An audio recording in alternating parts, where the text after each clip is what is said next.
Let's make beaded Christmas trees. You probably have most of these supplies on hand already, but I will link to all of the supplies on my website.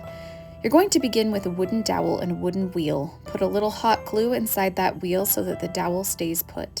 Then you're going to take some flexible wire and you're going to hot glue that to the base of your dowel. Wrap it around a few times.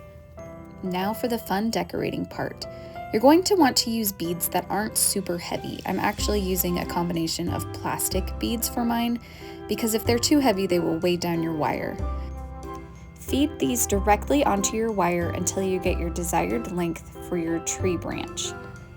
For each layer of my tree, I cut a fairly long piece of wire so that I have plenty to work with and so that I don't run out. But if you do happen to run out, you can always attach more to the bottom like we did at the very beginning, and it looks really seamless.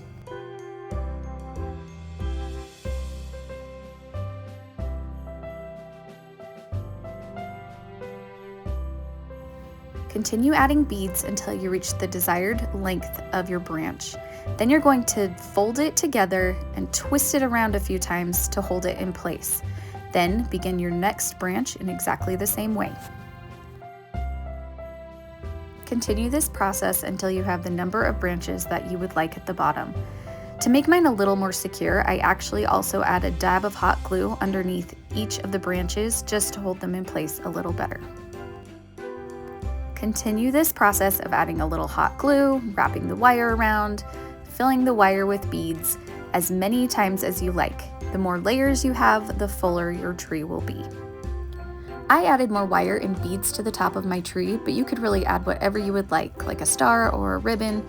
I also like to add little bows all over my tree with pieces of yarn just to make it a little more fun. Look at that darling tree.